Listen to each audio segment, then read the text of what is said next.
de la concientización y qué sé yo, y que tenemos este tema para conversar súper importante, y ahí las presento, conversamos, qué sé yo, hola, ¿cómo están? Y de ahí ya entramos directo al tema. Ya, correcto. Sí. ¿No ven nada ustedes, verdad? ¿Has visto la tele? ¿Está bonito? Está la ciudad. Ahí.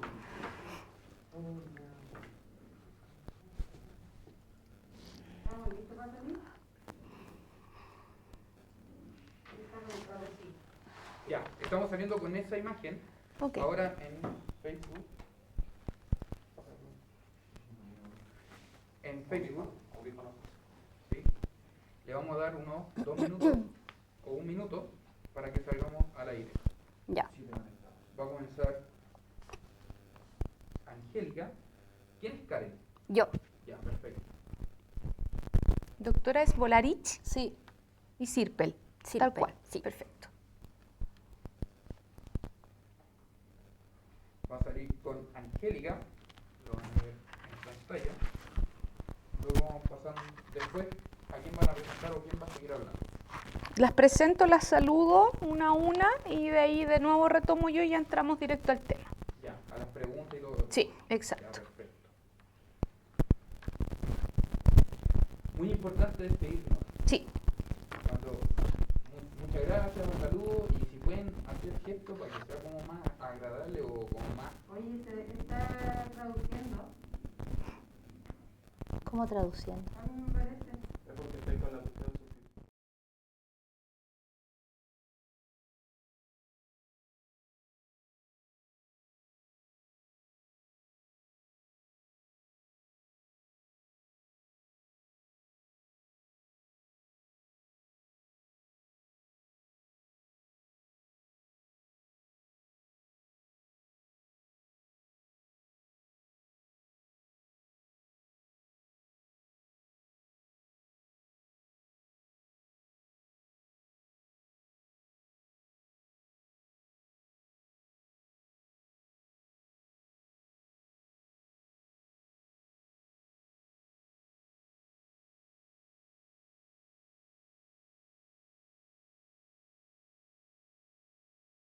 Hoy tenemos un tremendo tema y se enmarca directamente en el Día de la Concientización Mundial del Accidente Cerebrovascular, conocido comúnmente como el ACV. Este tema es muy importante porque si se detiene, se detecta a tiempo, tiene un buen pronóstico, y para ello estamos con un tremendo equipo para que podamos conversar. Además, un equipo femenino hoy día, somos solo mujeres, así que va a ser una tremenda jornada. Voy a saludar primero a la doctora Catherine Volarich. Ella es médico coordinadora de neurología. ¿Cómo está, doctora? Hola, un gusto de estar acá. Qué bueno. Muchas Y gracias. también está con nosotros Karen Sirpel. Ella es enfermera coordinadora de urgencia. Hola, Karen. Hola, buenos días. Bueno, el tema, como ya lo decía, es súper importante porque las cifras no son para nada buenas en cuanto al accidente cerebrovascular. Así que vamos a empezar a conversar de lleno de este tema tan importante, porque generalmente nos pasa que recién nos enteramos cuando le pasa a un conocido, ¿cierto? De repente uno va por la vida feliz, escucha, se ve, no le presta atención, pero luego ya se incorpora a nuestro lenguaje porque lamentablemente quizás le toca a algún familiar, conocido, amigo, algún cercano. Doctora, cuéntenos, lo primero es saber qué es el accidente cerebrovascular.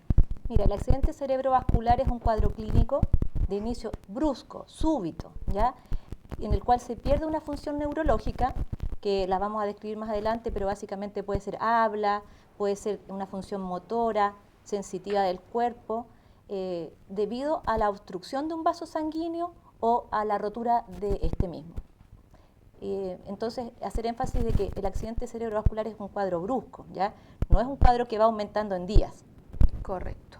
Doctora, y dentro de este mismo accidente cerebrovascular, ¿existen tipos de ACV? ¿Se pueden dividir? ¿Cómo se ve ese tema? Sí, claro que sí. Básicamente se dividen en dos grupos importantes. Uno es el accidente cerebrovascular isquémico, que es el que se debe, como le comentaba previamente, a la obstrucción de un vaso, ¿ya? Un vaso se tapa con un trombo y eso genera pérdida de irrigación en un sector del cerebro. También se conoce con otros nombres. La gente lo conoce como trombosis, como embolía, ataque cerebral. en otros países también ictus, stroke, son otras formas también que lo pueden ver en las redes, en internet. Y el hemorrágico, ¿cierto?, que se debe a que el vaso se rompió, también la gente lo llama derrame, HCA, esas son la otra forma en que se puede encontrar. Estamos viendo gráficas también, lo comentamos porque ahí se puede ver, valga la redundancia, gráficamente cómo nos afecta el accidente cerebrovascular. Y en este tipo de accidentes, doctora, ¿es común? ¿Cómo se está dando la cifra mundial? ¿Cómo estamos en este tema hoy en día? La verdad es que las cifras son bastante alarmantes. En el mundo, 17 millones de personas tendrán una ACV en un año y es una cifra que va creciendo, ¿ya? Además de que la cifra de pacientes que lo presentan va en alza, es la primera causa de discapacidad en el mundo, ¿ya? Y eso también va en aumento, o sea, las cifras son realmente preocupantes. Eso a nivel mundial. También tenemos en el concierto latinoamericano, ¿cierto?, que llamativamente somos el país con la primera causa de muerte, ¿ya? O sea, Chile es el país, la primera causa de muerte en nuestro país es el accidente cerebrovascular, ¿ya? Ahí tengo una gráfica con respecto a las causas de muerte en Chile y se ve en primer lugar, como ustedes pueden ver, las enfermedades cerebrovasculares, seguidas por enfermedades al corazón y ya por otras enfermedades. ¿Y qué estamos haciendo mal, doctora? ¿Por qué tan alta esta cifra en Chile? Hay variedad de factores, o sea, por un lado, el envejecimiento de la población yo creo que es una cosa importante, es un factor no modificable, ¿cierto? Así como también los hábitos que hemos ido teniendo los chilenos, que han ido cambiando. Bueno, eso igual se va a conversar un poquito más adelante, pero más sedentarismo, tanto en niños como en adultos, los hábitos alimentarios, que lo que comían nuestros abuelos no es lo que comemos nosotros ahora, ¿cierto? Claro. Una tendencia a la comida rápida y ese tipo de cosas, la obesidad, que en nuestro país también está creciendo en forma alarmante, son factores que yo creo que han influido para que tengamos las cifras que tenemos actualmente. Recuerden que nos pueden hacer sus consultas al Facebook, déjennos sus preguntas para que la doctora y Karen también nos vayan respondiendo, porque quizás tienen muchas inquietudes respecto al tema, como lo decíamos antes, no es algo que se hable en el día a día, no es un tema que esté instalado, pero que sí debiéramos empezar a tenerlo más presente. Karen, cuéntanos un poquito a qué personas afecta, desde qué edad debiéramos estar un poquito más alerta con el tema del ACV. Mira, en realidad el ACV se puede presentar a cualquier edad, ¿ya? Es más frecuente en pacientes o personas mayores de 50 años, ¿ya? Pero un lactante, un niño también puede presentar un accidente cerebrovascular, ¿ya? Muchas veces, lamentablemente, el accidente cerebrovascular en niños es un poco más difícil de detectar por desinformación, ¿ya? Claro. Porque uno generalmente lo asocia con pacientes mayores, adultos mayores, en algunos casos más hombres que mujeres, pero también se puede presentar en pacientes pediátricos, ¿ya? Así que es súper importante también siempre tenerlo presente y estar atento a la signología que nos puedan presentar los niños. Cuéntanos entonces, entremos directamente a los síntomas, Karen. ¿Cuáles son los síntomas que presenta una persona que está sufriendo un ACV? Los síntomas principalmente se pueden presentar con paresias faciales, ya, con paresias corporales también de algún brazo, de alguna extremidad superior o para inferior. Que todos entendamos, es cuando no podemos mover. Cuando perdemos la fuerza y la movilidad. Perfecto. Exactamente. Perfecto. Y además se puede presentar con trastornos del habla. Ok. Sí, eso es por lo menos lo que he escuchado más constantemente, que cuesta hablar o ya no se puede hilar una idea coherentemente, ¿cierto? Así como que nos afecta hasta ese punto. Exactamente. También se puede presentar con cefaleas intensas de inicio abrupto, con mareos, que son signos un poquito más inespecíficos, pero los más específicos son la pérdida de la fuerza de alguna parte del cuerpo, la parálisis facial o la desviación, por ejemplo, de un lado de la cara o también puede ser presentado por trastornos del habla, como te decía. Perfecto. Entonces, ¿cómo enfrentamos? Si tengo un familiar que está enfrentando una ACV, ¿qué hacemos? ¿Qué es lo primero que debiéramos hacer? ¿Lo recostamos? ¿Llamamos a emergencias? ¿Cómo enfrentamos el tema? Lo más importante inicialmente es la detección precoz. Yo darme cuenta de que mi familiar probablemente está cursando con un accidente cerebrovascular. ¿Cómo lo hago? Con la sintomatología que le expliqué recién, ¿ya? Hay una escala de evaluación que se efectúa a nivel transversal, que se llama la escala de Cincinnati, que evalúa estos 3 puntos que yo te comentaba anteriormente, ¿ya? Si tengo uno de esos puntos ya visibles, tengo aproximadamente un 75% de probabilidad de estar cursando con un accidente cerebrovascular, ¿ya? La idea siempre es que yo consulte de la manera más rápida posible, ya que acuda lo antes que pueda al servicio de urgencia. Lamentablemente en Chile muchas veces tenemos demora en lo que es atención prehospitalaria, ¿ya? Por lo tanto, si yo verifico que mi familiar está cursando o está con una sospecha de un accidente cerebrovascular, lo primero que tengo que hacer es llevarlo al servicio de urgencia más cercano, ojalá teniendo la noción de que están preparados para poder recibirlo, ¿ya? ¿Cómo puedo saber eso yo? Hay servicios de urgencia que tienen o están un poquito más especializados en el manejo de accidentes cerebrovascular y cardiovascular, que tienen escáner disponible, que tienen neurólogo y que tienen un protocolo armado para poder enfrentar esta situación. Perfecto, entonces en el fondo los primeros minutos y el que está acompañando a la persona es fundamental, o sea, prestarle atención, no dejarlo pasar como algo poco y acudir lo más rápidamente posible a urgencias. Exactamente, lo más importante siempre es tratar de nosotros como especialistas en los servicios de urgencia es partir la trombolisis, que se llama, que es una instancia en la que nosotros disolvemos el coágulo mediante un medicamento, ojalá antes de la primera hora desde que el paciente ingresa, ¿ya? Y ojalá antes de iniciado los síntomas previo a 3 horas anteriores. No sé si me expliqué bien. Sí, claro, o sea, es un periodo de tiempo muy importante que tenemos que estar observando y ya estar en manos de expertos, de especialistas para que se descarte o se confirme y se preste la atención necesaria, ¿cierto? Ojalá durante las primeras 3 horas desde que el paciente inicia los síntomas. Perfecto. De hecho, a propósito de pacientes, de síntomas y todo esto tan importante de poder detectarlo a tiempo, tenemos un testimonio que quizás es un testimonio poco común porque es una persona muy joven. Ya lo hablábamos de cómo nos afecta de cierta edad hacia arriba, pero este testimonio sale un poquito de ese marco, pero es bueno que lo veamos por el mismo tema, ya que es algo que nos puede pasar a todos. Así que veamos este testimonio y vamos a seguir. Y ya están llegando las preguntas, así que síganos escribiendo a través del Facebook y lo vamos a ir conversando con la doctora y con Karen.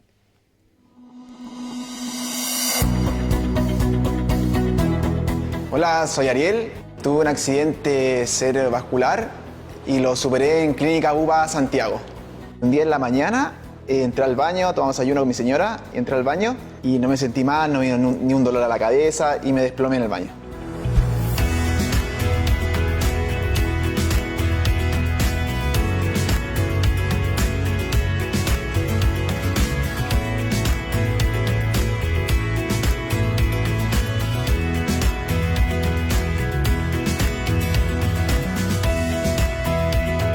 A nivel médico fue un 7. El trato humano con los doctores fue bacán, igual no eran simplemente como doctoras, así como eran más que como personas. ¿Sí? Estuve con el kinesiólogo, con la fonoaudióloga, con el terapeuta ocupacional y pucha, los chiquillos no era solamente ir a la consulta y me iba. Gracias a ellos, pucha, me pude rehabilitar bien. Po. Nadie como que sospecha que yo tuve un accidente. Yo creo que estos son ejemplos de vida y son ejemplos que nos ayudan también a nosotros reafirmar que hacer las cosas de cierta manera tiene resultados favorables. Tratar de darle la atención que recibió Ariel a todos nuestros enfermos.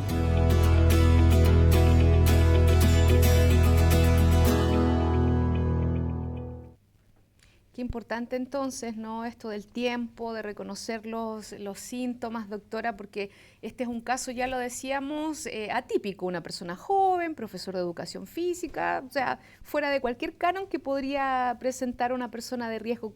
Entonces, ¿cómo hacemos esta bajada como personas? ¿Cómo nos empezamos a preocupar quizás de todos estos temas, doctora?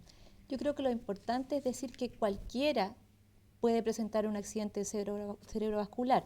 Es más prevalente, como decía Karen, en las personas mayores de 50 años, pero todos debemos estar preparados para reconocer los síntomas precozmente. Y es lo que pasó en el caso de Ariel. Su esposa lo encuentra con los síntomas que ya acabamos de conversar y ella rápidamente lo lleva a un servicio de urgencia donde se podía hacer el tratamiento que él requería. ¿Ya? Claro. Entonces, cualquier persona debe saber aprender a reconocer esto. Perfecto. Entonces, nadie está libre de que le pueda pasar, no discrimina. Eso es lo importante de tener en cuenta, no pensar que estamos jóvenes, saludables, sanos, que nos cuidamos en alimentación, ejercicio, sino que es algo que puede pasar de todas maneras. Ya nos están llegando preguntas, vamos a ir incorporándolas a la conversación, ¿les parece? Para responder todo lo que las inquietudes que nos llegan a través del Facebook de Clínica Bupa Santiago.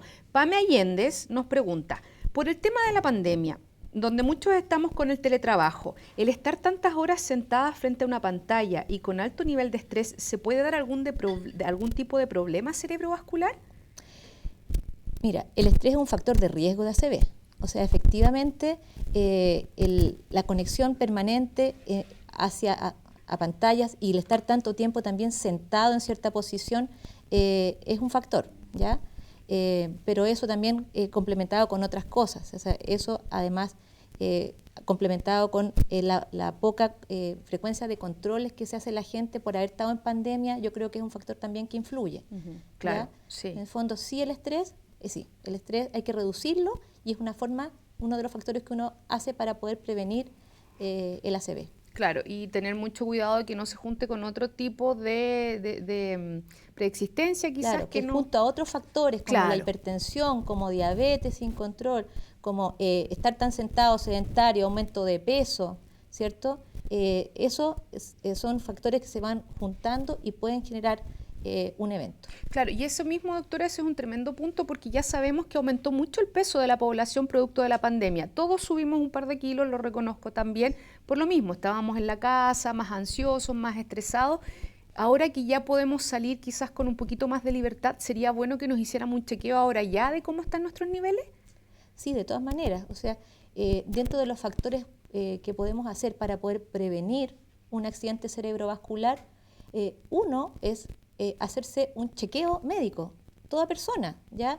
Porque todos somos sanos hasta que dejamos de serlo, ¿ya? Correcto. Y lo primordial es poder detectar ese momento, ¿ya? Cuando ya tus niveles están alterados, ir a un control que te controlen tu presión arterial, te hagan chequeos de sangre, ¿cierto? Para ver tu glicemia, ver tu colesterol, también checar si tienes alguna arritmia que tú no sepas, ¿sí? que pueda esta arritmia generar coágulos, por ejemplo, y recibir el tratamiento apropiado. Son las cosas que nosotros deberíamos hacer, aun si no tenemos ningún factor. Ahora, si los tenemos, con mayor razón, ¿cierto? Claro. Si tenemos un factor de riesgo cardiovascular, requerimos un control cada 3 o 6 meses en forma rutinaria y para mantener nuestros niveles en control y también así prevenir eventos futuros. Correcto. Karen, tú nos hablabas de a quienes afecta y Guadalupe Rivas nos hace una interesante pregunta porque dice, ¿puede ser hereditario? Mi esposo come saludable, colesterol bajo, dice ella, no tiene diabetes, no fuma ni bebe, hace ejercicios. Me imagino que el esposo tiene algún familiar que presentó un accidente cerebrovascular, por eso la pregunta, ¿cómo nos influye eso si un familiar ya lo tuvo anteriormente? Sí, dentro de los factores de riesgo, como mencionaba la doctora Bolarich, hay factores modificables y factores no modificables, ¿ya? Dentro de los factores de riesgo no modificables tenemos lo que es la edad, lo que es el sexo masculino o femenino y también los antecedentes genéticos que podemos tener, ¿ya? Está estudiado que cuando yo tengo familiares directos con antecedentes de accidente cerebrovascular, tengo mayor riesgo de presentarlo yo, ¿ya? Perfecto. Directo es papá, mamá, hermanos, abuelos. Exactamente. Papás, Perfecto. mamás, hermanos. Perfecto. Sí. O sea, más atentos tenemos que estar porque hay una Más atentos condición tenemos que estar. presente. Exactamente. También les llegan saludos, miren, las conocen, porque Valentina Fernanda, doctora, dice que ella tuvo una ACV a los 20 años y la doctora Volarich me ayudó harto. Así que hay una de sus pacientes, doctora, también le manda saludos. Gracias, Vale. Sí, Pavel Wisner dice, a mí me dio hormigueo en la parte izquierda del cuerpo, con la presión alta, y gracias a UPA me recuperé, pero el hormigueo sigue, dice él. ¿Cómo debiera estar atento entonces a que esta condición está como presente? Claro, pero lo que pasa es que el accidente cerebrovascular ahí probablemente dejó una pequeña isquemia y eso es una pequeña secuela que quedó de la ACV, ¿cierto? Mira, si ese síntoma se mantiene en forma estable, sin variaciones, y sabemos que es un recuerdito de lo que tuve, ¿cierto? No hay problema. El problema es el cambio, que se sume sintomatología. Ahí hay que tener precaución, o sea, que ya no es solamente el hormigueo en la zona que él la tenía, sino que progresa o aparece el hormigueo en otra zona del cuerpo, ¿ya? Así que básicamente es el cambio de carácter de los síntomas el que me tiene que orientar. Muchas personas que tienen un accidente cerebrovascular van a quedar con un pequeño síntoma que le recuerde que lo tuvo, ¿ya? Claro. Y a veces se va y otras veces quedan síntomas que pueden ser más o menos leves, intermitentes, y que la gente los conoce, los reconoce y sabe que es lo que le quedó de su accidente cerebrovascular.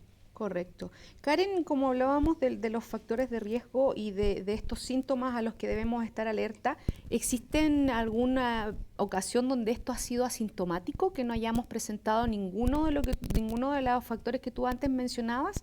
No hay hormigueo, no hay que se duerme un brazo, nada presente. ¿Podría pasar? Podría pasar. Ujú. Podría pasar en general en pacientes más añosos que tienen otras comorbilidades asociadas o otras enfermedades en el fondo de base que podrían generar que el paciente no perciba, ¿ya? Pero en general los ACV son sintomáticos. Ya, perfecto. ¿Ya? Y mientras menos edad, mayor cuenta me doy porque más evidencio el síntoma. Claro, porque de repente con las personas mayores vemos que ya tienen un tema de dificultad de hablar, les cuesta generar una idea, ¿cierto? Entonces como uno piensa que es como el parte de. Exacto, como decía la doctora Volarich, es súper importante tener presente que el ACV en el fondo se puede manifestar cuando hay cambios agudos en el estado de una persona, ¿ya? Porque como tú bien dices, hay pacientes mayores que a lo mejor están postrados, que tienen dificultad para hablar, ¿ya? Que son más lentos, por ejemplo, para dar respuesta a ciertos requerimientos, pero cuando estos pacientes presentan algún cambio en este estado básico, en el fondo de vida normal de ellos, es cuando tenemos que alertarnos y decir, chuta, algo está pasando. Y en ese sentido también, ¿cómo podríamos detectarlo en un bebé que no habla, todavía no camina, sus movimientos son muy menores, una motricidad muy, muy diferente a la de una persona ya caminando, más adulta, ¿cierto? Porque tú antes, conversando, antes de partir nuestro Facebook Live, me decías que también se puede dar en bebés, en infantes también pequeñitos. También se puede dar en bebés, yo creo que la doctora nos puede ayudar un poquito más con esa respuesta en particular. Con respecto a lo sintomático y asintomático, claro.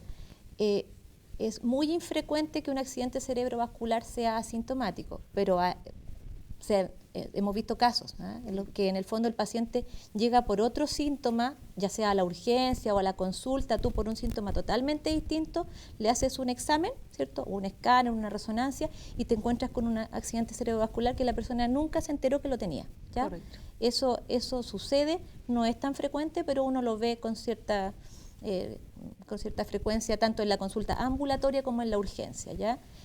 Ahora, con respecto a los síntomas del accidente cerebrovascular a distintas edades, claro, en los niños es mucho más difícil poder darse cuenta que lo está teniendo, porque por ejemplo puede ser un niño que tienda a la somnolencia, ¿cierto? Claro. Un niño no puede expresarse bien de lo que siente, ¿ya? Entonces los síntomas son mucho más inespecíficos y hay que tener mucho más umbral de sospecha en ese caso, ¿ya? Correcto. Pero sí, básicamente inespecífico, malestar general, decaimiento, tendencia al sueño, esos son los síntomas que se pueden presentar en un niño. En un niño, perfecto. Y bueno, y en los adultos mayores también nos pasa algo un poco similar, porque el adulto que ya es mayor también a veces tiene más problemas, algunos para expresarse, ya la marcha está más, ¿cierto? Les cuesta más caminar, entonces o pasan menos, se mueven menos en el día, entonces también es más difícil también poder que la persona adulta mayor te explique bien lo que le está pasando. Claro, ¿ya? y son un poquito porfiados, ¿no? Tienden a decir, no, si estoy bien, no me pasa nada. Se van a acostar, eso es lo que Claro, hacen.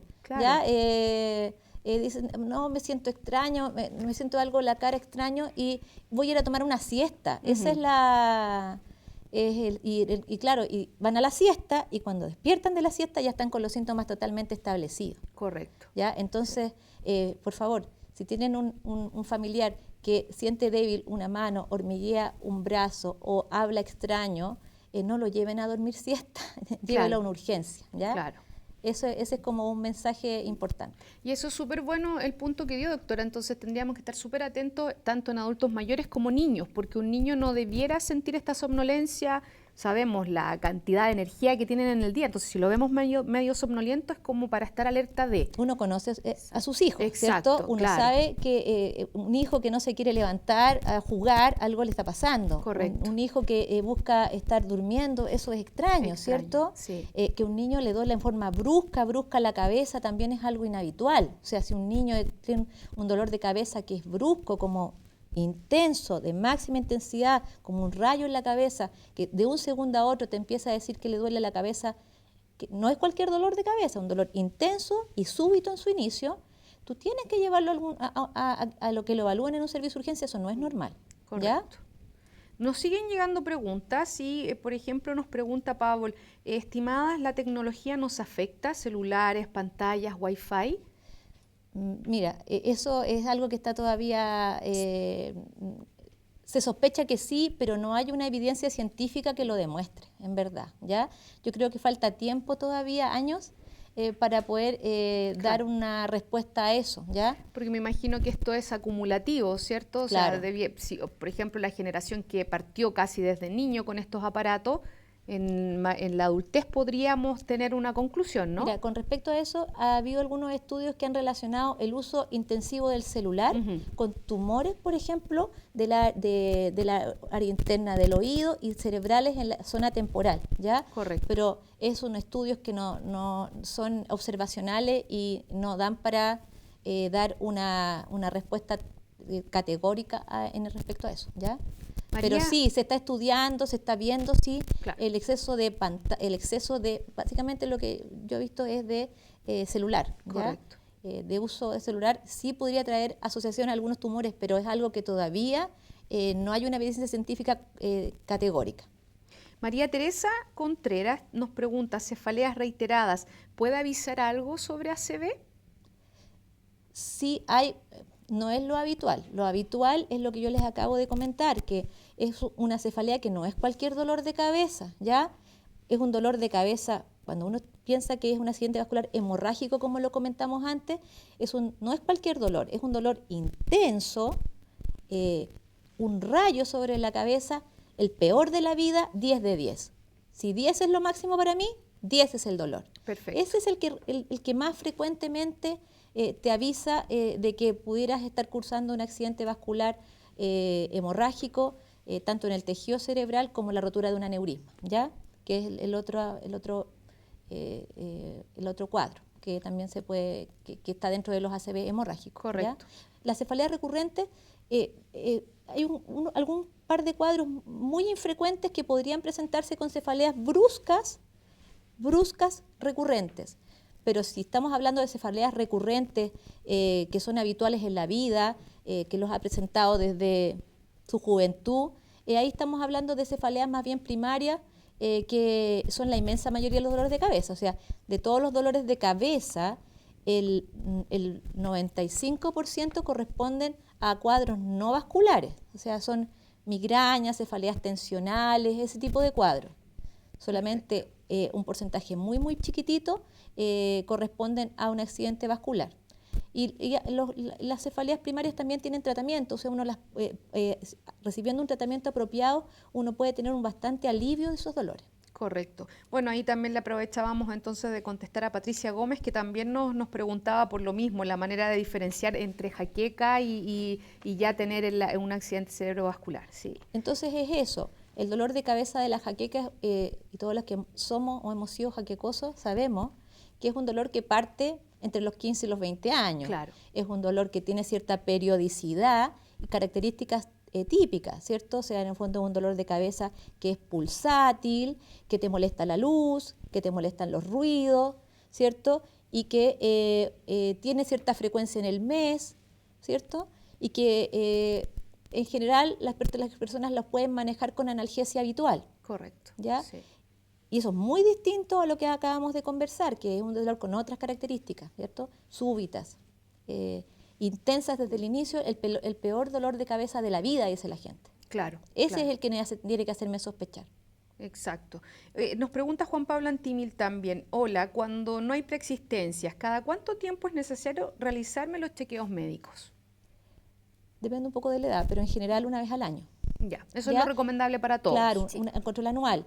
En ese control no es solamente hacerse exámenes, ¿ah? O sea, los exámenes son una parte. O sea, yo puedo tomar, qué sé yo, hemograma, perfil bioquímico, laboratorio general, pero es muy importante también tener una consulta donde se tome la presión arterial, por ejemplo, ¿cierto? Se le pregunte a la persona sobre hábitos alimentarios, qué come, hace ejercicio o no, ¿cierto? Y todos esos otros factores. Los exámenes no son lo único, ¿ya?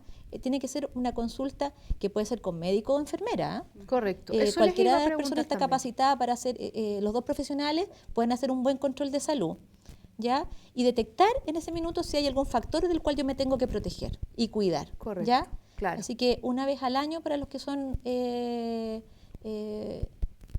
no tienen factores de riesgo. Correcto, porque en el fondo eso es importante, partir sabemos que para todas las enfermedades lo importante es estar chequeándonos cómo están nuestros niveles y todo si está funcionando en orden, ¿cierto? Entonces a eso le sumamos y en caso de que se detecte algo, nos derivan al neurólogo, no es que tenemos que ir al neurólogo en la primera cita. Yo creo que el control de salud, como te explicaba recién, lo puede realizar cualquiera, y si la enfermera, por ejemplo, detecta cifras tensionales elevadas, Correcto. ¿cierto? Ve que hace una encuesta alimentaria y ve que la alimentación, eso también en niños, ¿ah? En Claro. niños, porque estamos hablando de adultos, pero los niños ahora son diabéticos, son hipertensos, tienen colesterol alto, ¿ya? No estamos hablando solamente de adultos. Y si la enfermera detecta cualquiera de estos factores, te deriva, ya sea según el red de salud donde tú estés, a un médico general o un médico internista, ¿ya? Eso Correcto. es todo pensando en una persona que no ha tenido un accidente vascular, ¿ya? Si la persona ha tenido un accidente vascular, los controles posteriores tienen que ser más intensivos y los estándares que se piden son mucho más estrictos, ¿ya? Perfecto. Y ahí el control en general es cada 3 o 6 meses. Acá nos llega una pregunta súper puntual, doctora, dice Eve Macarena Jara González, ¿todos los pacientes se le debe hacer trombólisis una vez confirmado el ACV? Si se lleva a urgencia de inmediato, paciente de 76 años con compromiso de conciencia, ACV isquémico confirmado, cuenta ella. Mira, lo que pasa es que una vez que llega a urgencia, uno aplica ciertos protocolos, ¿cierto? El tratamiento trombolítico, por ejemplo, si la persona tiene un componente hemorrágico en el accidente vascular, no se puede realizar. Hay varias contraindicaciones, es lo que quiero decir, ¿ya? Varias contraindicaciones. Una, por ejemplo, es el tiempo. Si la persona llegó fuera de plazo, ya el tratamiento no es efectivo, incluso es riesgoso para la vida de la persona, ¿ya? Entonces, en el fondo, una cosa es el tiempo, el factor más importante es el tiempo, Correcto. y lo otro es las características del infarto, ¿ya? Si es que es un infarto lo que tiene en ese minuto, ¿ya? Dependiendo de esas características es si se aplica o no. Pero más que las características, el tiempo es el factor, y por eso que hacemos tanto énfasis en eso, ¿ya? Tenemos para una trombolisis intravenosa solamente 4 horas y media, ¿cierto? Para realizar el tratamiento que puede ser curativo, y hasta 6 horas cuando el tratamiento es a través de la vena del paciente, que ahí no sé si podríamos poner la de tratamiento. Tenemos una Claro, de tratamiento. la gráfica de tratamiento. La gráfica de tratamiento. para poder explicar más el tema puntual de cómo puede, cómo es el procedimiento en el fondo, ¿cierto? De la trombolisis. Para poder hacer un tratamiento específico del accidente vascular, tenemos dos herramientas. Una es la trombolisis cerebral, que es básicamente que administrar, mira, ahí está, en el momento oportuno, fija, Claro. momento oportuno, tú pones un medicamento por vía intravenosa y logras disolver el coágulo y restaurar la circulación del paciente. Perfecto. Pero para esto tenemos 4 horas y media desde iniciados los síntomas, ¿ya? Después de eso ya hay una contraindicación para su uso. La otra alternativa de tratamiento es recalanizar el vaso a través de la misma arteria, ¿ya? O sea, tú te metes por la arteria y con un dispositivo que se ve ahí en la figura, tú rescatas el coágulo y lo sacas de circulación, ¿ya? Para eso tenemos 6 horas.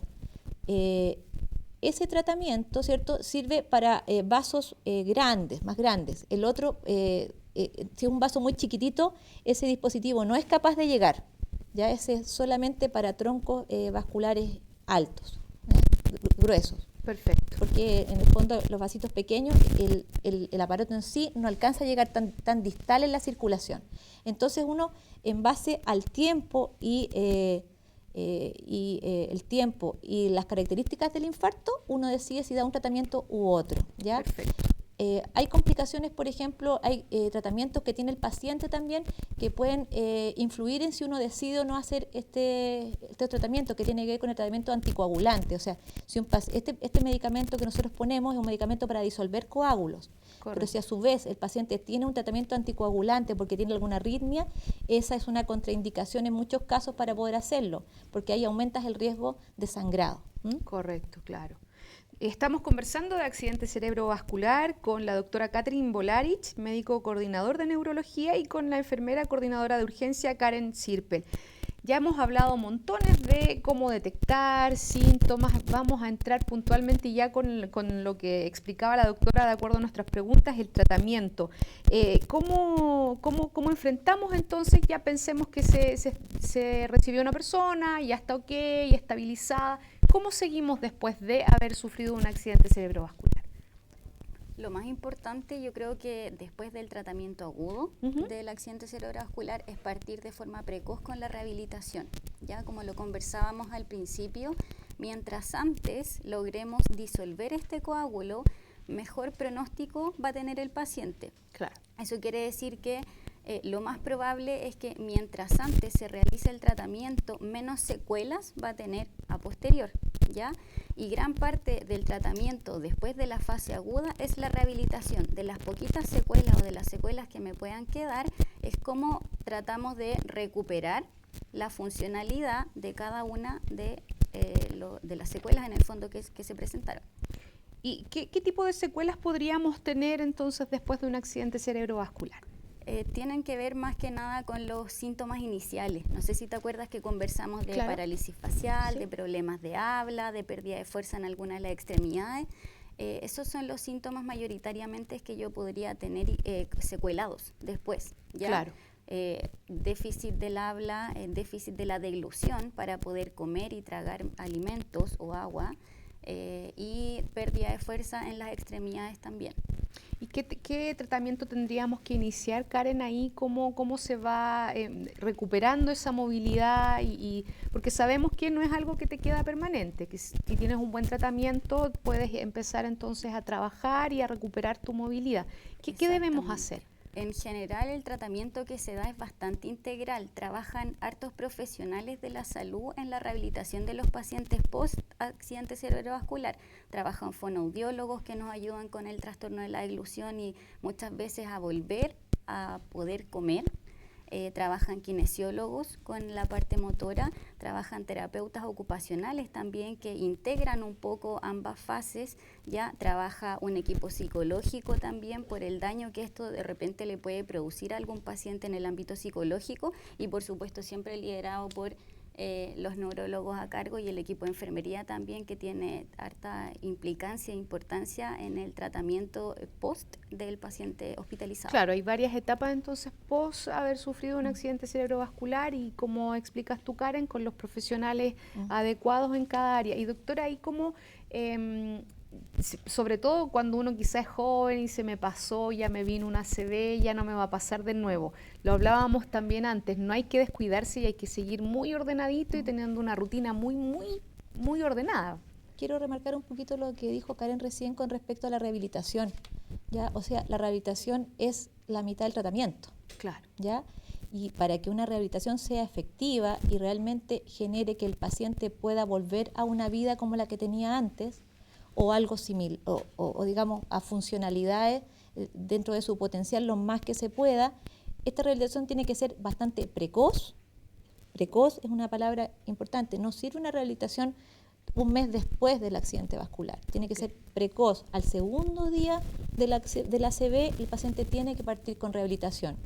La segunda clave es que sea intensiva, ¿ya? Intensiva. Eso quiere decir que tiene que recibir atención diaria durante los primeros meses de los profesionales de rehabilitación, que son kine, fono y terapia ocupacional, ¿ya? Y la tercera palabra es multidisciplinario, que esto no lo hace una sola persona, esto es un grupo que trabaja en equipo, que enfoca al paciente en forma integral y en el equipo completo, que es como decía Karen, neuropsicólogos, ¿cierto? Kinesiólogos neurológicos, terapeutas ocupacionales, fonos, los neuro, también otras especialidades también, fisiatría, por ejemplo, van sacando a este paciente adelante, ¿ya? Así que entender esos tres conceptos que son fundamentales, ¿ya? Precocidad, intensidad y que tiene que ser tratamiento multidisciplinario. Karen, ¿y existen algún tipo de ejercicios que nos ayuden a prevenir los accidentes cerebrovasculares?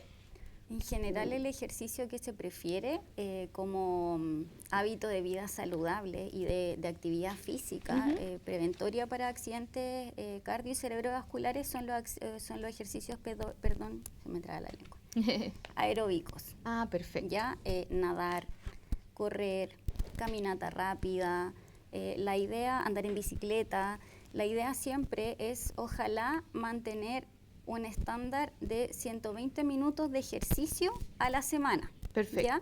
Mínimo. Ya. Eso lo podemos repartir en 3 sesiones de 45 minutos, 4 sesiones semanales de media hora, pero la idea siempre es mantenerse constantemente haciendo ejercicio. Ya no me sirve salir a correr hoy día y matarme corriendo toda la tarde, después salir la próxima semana y subir el cerro en bicicleta si no lo hago de forma constante. Perfecto. Y ahí también, ¿qué pasa con el otro lado? Si exageramos el ejercicio, ¿nos podría hacer mal? ¿Nos podríamos sobreexigir mucho? Si cargamos mucho las horas de ejercicio o qué sé yo, porque por ejemplo hemos visto personas súper deportistas que han sufrido ACV pero fulminante y no ni siquiera han podido recibir el tratamiento. Es importante lo que tú dices, porque el ejercicio solo sirve si es sistemático. ¿Ya? El ejercicio sirve si es como una medicina, que tú te la tomas periódicamente. Perfecto. ¿Ya? El ejercicio, si tú lo haces del deportista de fin de semana, es deleterio para la salud, ¿ya? Claro. Entonces es importante decir que como herramienta sirve y es preventiva siempre que sea ordenado y sistemático. Claro, ¿ya? porque también tenemos que tener en cuenta que si estamos quizás ahora con un poquito más de kilo, no nos vamos a poner a hacer una rutina súper exigente de un día para otro. Tenemos que ir quizás con una caminata primero, bicicleta. De forma progresiva. El riesgo Claro. de lesiones es muy alto. Claro, exacto. Exactamente. Sí. No es que nos pongamos todos a hacer ejercicio como locos. ¿Qué pasa con nosotras las mujeres? Porque generalmente el uso de anticonceptivos se dice que está un poco relacionado con el hecho de producir estos coágulos, ¿cierto? ¿Cómo nos podría entonces predisponer este tema de usar anticonceptivos y quizás que se desencadene una ACV? Los anticonceptivos, sí, efectivamente el uso de anticonceptivos está asociado a trombosis, ¿ya? Los anticonceptivos, sobre todo si se asocian a tabaco, generan trombosis no solamente en el cerebro, sino que también en otras partes del cuerpo, como las piernas, trombosis venosas profundas, etcétera. Claro. ¿Ya? Entonces, no hay que mezclar estas dos cosas, o sea, Claro. a todas las personas que usan anticonceptivos, a las mujeres que usan anticonceptivos, recomendarles que dejen en forma absoluta el tabaco. No deben fumar.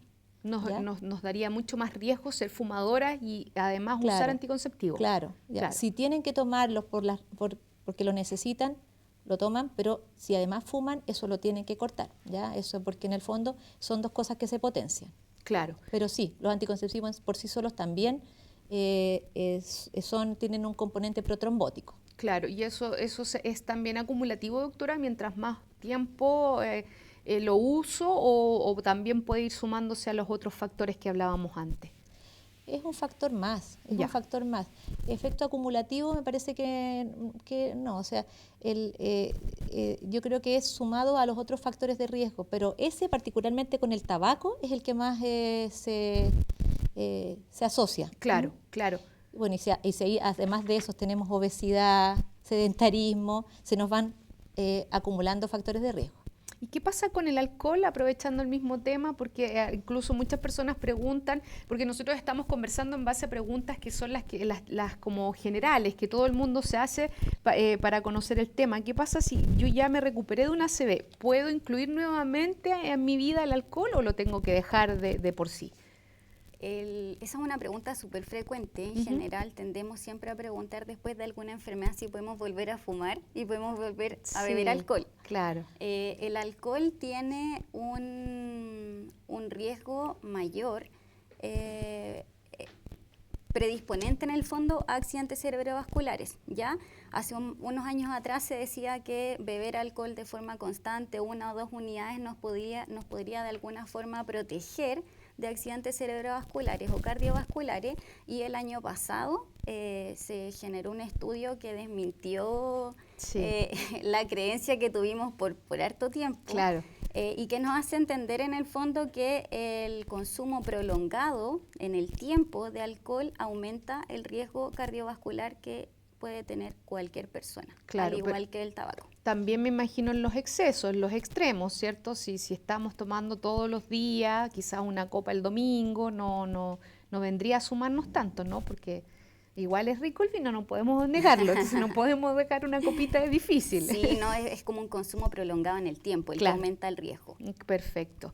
Bueno, este tema es muy interesante porque en el fondo vamos viendo que todo se va armando en una dinámica, ¿cierto? Que va por un lado quizás antecedente hereditario, alimentación, vida, donde vivimos, también lo veíamos anteriormente. Lamentablemente Latinoamérica tiene cifras muy elevadas. ¿Por qué? ¿Cómo se da eso, doctora? Porque es la etnia, nuestros genes se juntaron mal. ¿Qué pasó ahí que nos da mayor riesgo? Como todo en medicina, multifactorial. Claro. Tenemos factores que tienen que ver étnicos, porque dentro de las distintas etnias, las distintas razas, hay diferencia. O sea, los europeos caucásicos son los que menos ACV tienen. ¿Ya? Los que más tienen son los afroamericanos, ¿cierto? Y después vienen los latinos. Claro. Entonces estamos en segundo lugar. Claro. Entonces ya tenemos un factor que tiene que ver con nuestra etnia, con nuestra raza, ¿cierto? Y si a eso le sumamos los factores de riesgo que ya conversamos, que hemos ido cambiando mucho la actividad física que realizamos, las horas de computador que decías tú, las horas de pantalla que tienen tanto los adultos como los niños, los factores de riesgo con temas de alimentación, ¿ya? No sé si podríamos poner el de los factores de cómo prevenir. Nuestra gráfica, muchachos, de cómo prevenir el... Porque ahí tenemos claro.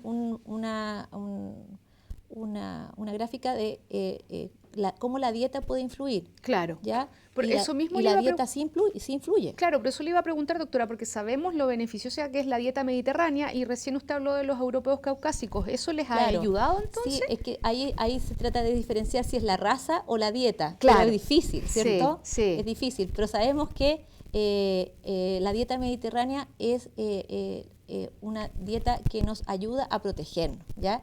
No solo del accidente cerebrovascular, también de factores cardiovasculares isquémicos cardíacos, y también es una excelente herramienta para protegerse del sobrepeso, ¿ya? O sea, si nosotros pudiéramos adquirir más hábitos de la dieta mediterránea, tendríamos menos problemas, ¿ya? Así que los invito a a empezar a cambiar los hábitos alimentarios en base a menos comida chatarra, menos hamburguesas, menos donas y decirle sí a las verduras, al pescado, al aceite de oliva, ¿cierto? Menos frituras, que son otras cosas también que nos influyen, ¿ya? Ir cambiando los hábitos, no de un día para otro, pero sí haciendo pequeños cambios que después te lleven a tomar este tipo de régimen como algo, ya no como una dieta, sino que como un cambio de hábito de vida. Un estilo de vida. Un estilo de vida. Sí. Entonces, eso con respecto al régimen, bueno, obviamente el estrés, como conversamos, Claro. ¿cierto? Se deben evitar las drogas están relacionadas con ACV, ¿ya? Sobre todo en gente joven, ya hemos visto. El sedentarismo, la comida chatarra, como ya lo conversamos. Y bueno, y lo que nos ayuda, dieta mediterránea, controles médicos frecuentes, ¿cierto? Y la actividad física. Esos son los 3 pilares de la prevención. Claro, que en el fondo lo vemos y podemos comprobar que son los pilares para prevención de cualquier tipo de enfermedad. Claro, eso es lo que nos debiera mantener saludables. Eso ¿no? nos mantiene saludables. Claro. Evita ACV, evita infarto, nos mantiene delgados, nos mantiene sanos. Claro, exacto. ¿Y cómo enfrentamos entonces ahora, cómo tratamos de retomar con esta pandemia que nos cambió el panorama, nos cambió la rutina? Quizás muchos eran muy organizados de su actividad diaria física, pero ahora nos tuvimos que quedar en casa y fue como que nos sentamos frente al computador y no hicimos nada más. ¿Cómo retomamos, cómo volvemos a encaminarnos por el buen camino? Yo creo que es difícil al Sí, principio, claro. porque uno está acostumbrado y asocia la actividad física, por ejemplo, a salir a correr. Claro. O salir a subir el cerro, hacer trekking, andar en bicicleta, pero hay ejercicios aeróbicos que yo también puedo hacer en mi casa, Ujú. ¿ya? Por ejemplo, puedo hacer trote in situ, ¿ya? Puedo comprarme a lo mejor una bicicleta o una caminadora y colocarla en la casa, en la habitación, mientras estoy viendo algo de interés para mí, como para hacerlo un poquito más estimulante. Claro. ¿Ya?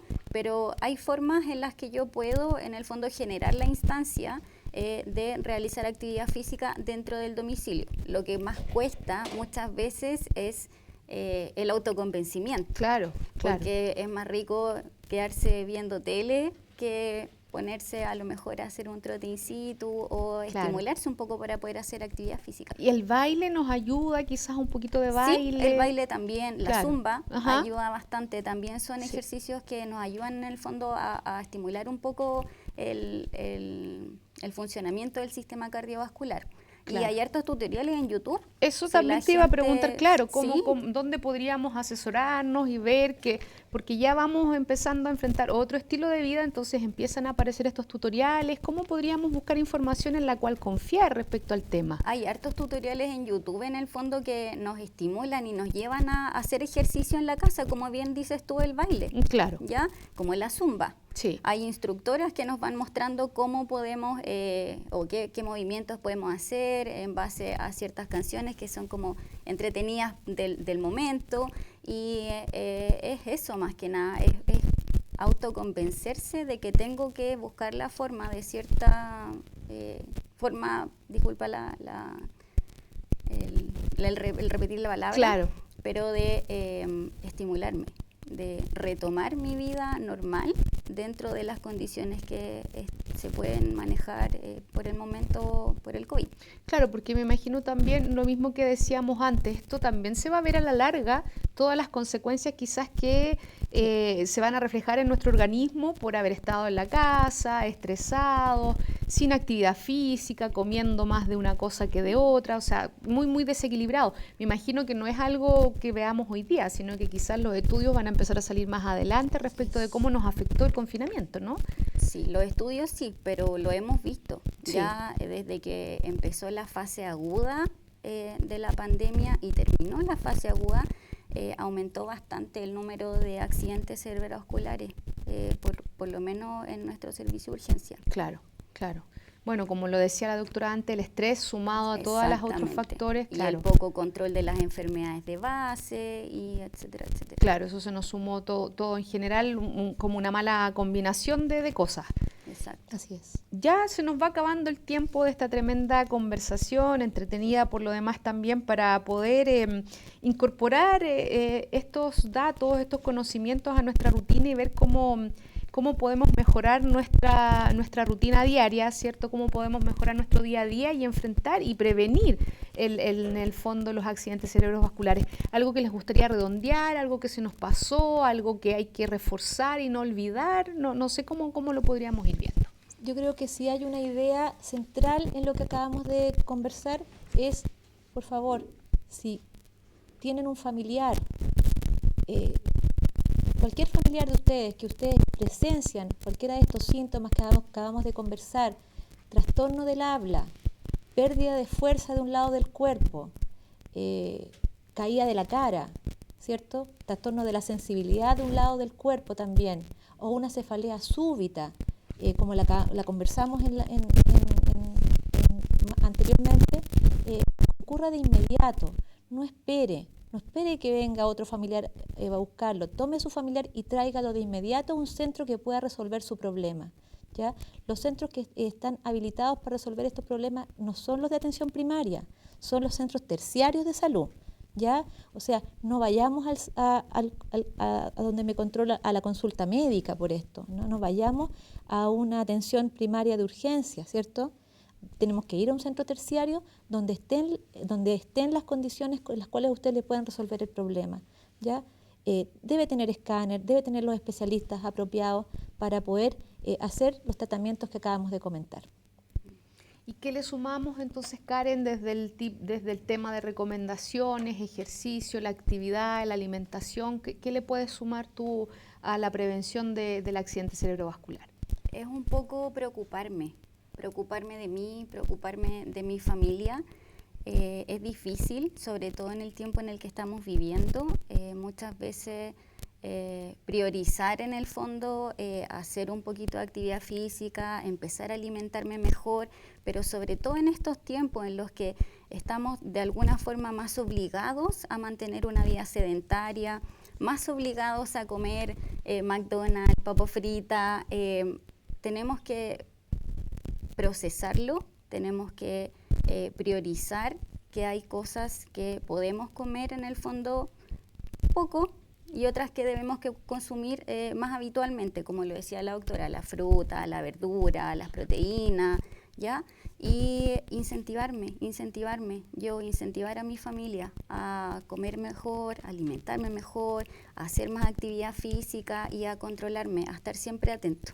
Ese es un buen punto el que acabas de mencionar, enfocarlo y tratarlo como familia. Exacto. En el fondo, que en la casa comamos sano y quizás la hamburguesa quede para la salida de la vez en el mes o qué sé yo, pero en la casa comer muy sano, quizás alimentos no procesados, ¿cierto? Porque ya vamos teniendo más conciencia de cómo podríamos mejorar nuestra rutina alimentaria día a día, porque si no vamos a empezar a caer todos los días a comer en la casa cosas que no nos van a ayudar, eso en el fondo nos va jugando en contra. Ya lo vimos que todo es de tiempo, no es algo instantáneo, sino que nos tenemos que cuidar durante toda la vida, no podemos descuidarnos en un momento. Exactamente. Y este tema del accidente cerebrovascular hay que tomarlo en serio y por eso hoy día quisimos hablarlo más en profundidad con las especialistas, ¿cierto? Porque las cifras no son para nada buenas. Fíjense que solo por día se diagnostican 69 casos. Esta es una cifra del Ministerio de Salud, eso es lo que está pasando en Chile, ya la doctora lo decía, estamos siendo líderes de los rankings en cuanto al accidente cerebrovascular en nuestro país. Han registrado más de 50.000 personas con secuelas permanentes y discapacidad.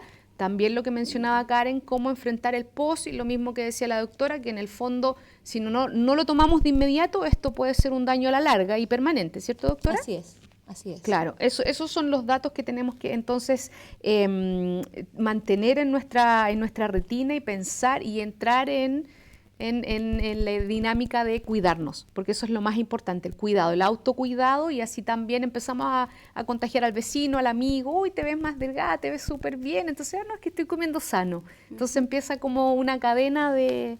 Sabemos que es difícil en momentos de estrés, pero me gustaría que igual lo insistiéramos mucho en esto, ¿cierto? Que hay que cuidarnos bajo cualquier circunstancia y estar muy atentos también a los síntomas. Ha sido un tema muy interesante, nos llegaron muchas preguntas, nos consultaban, ¿cierto? Siempre estaba muy pendiente el tema de lo hereditario, que ya lo dijimos, sí es un tema muy, muy presente, entonces que eso nos hace estar mayormente atentos al accidente cerebrovascular. Fue una tremenda conversación, no sé si se quieren despedir con algunas palabras ya, porque ya se nos va el tiempo. Solamente dar las gracias por la oportunidad de dirigirnos a ustedes para explicar un poco este cuadro, que lo tengan presente y difundirlo también, que ustedes lo difundan en sus familias, ¿ya? La idea de esto es que sea un círculo virtuoso y se pueda extender el conocimiento también a toda la población. Tenemos una diferencia de los pacientes en Chile que pueden llegar a recibir tratamiento de trombolisis es muy bajo a diferencia de los países europeos, y la diferencia es simplemente la educación, ¿ya? Ellos están más instruidos qué hacer cuando se presencia en un accidente vascular que nosotros, y eso hace que los pacientes en nuestro país estén llegando tarde. Entonces, gracias por esa oportunidad de difundir esta información, y ojalá esa se pueda también ustedes difundirlas en sus comunidades y en sus familias. Karen, tus palabras al cierre ya para también reafirmar todo lo que hemos hablado durante la jornada. Sumándome un poco a las palabras de la doctora, quería comentarles que cada minuto que pasa cuando yo estoy cursando un accidente cerebrovascular, pierdo 2 millones de neuronas, ¿ya? Por eso es tan importante que estemos atentos, que nos preocupemos, que en caso de una sospecha, por leve que sea, consultemos de forma inmediata al servicio de urgencia, que no esperemos que llegue la ambulancia, que no esperemos a que llegue mi mamá, mi papá, el familiar, que busquemos la forma, tranquilamente por supuesto, de tratar de consultar lo antes posible, porque mientras antes consulte y mientras antes se diagnostique, mayor probabilidad tengo, primero, de sobrevivir. Claro. Y en segundo lugar, de no quedar con secuelas graves que me van a acompañar el resto de mi vida. Eso. Fue una tremenda conversación, estuvimos con la doctora Catherine Volarich, médico coordinador de neurología, y Karen Sirpel, ella es enfermera coordinadora de urgencia de Clínica Bupa Santiago. Nos estamos despidiendo ya y los dejamos invitados, por supuesto, atentos a las redes sociales, porque ya les vamos a estar comentando cuál será nuestro siguiente tema. Si quieren nos hacen las preguntas antes, el mismo día de la transmisión, así que nada más que dejarlos invitados a seguir nuestros canales, todas nuestras redes sociales. Que tengan una muy linda jornada, a cuidarse todo, ya lo dijeron la doctora, la enfermera, hay que volver a la rutina, empezar a ponernos más ordenaditos de nuevo, ahora que ya estamos, digamos, no confiamos, pero digamos un poquito con mayor normalidad. Así que a cuidarse nada más, y gracias por habernos acompañado desde el otro lado. Que estén muy bien. Muchas gracias.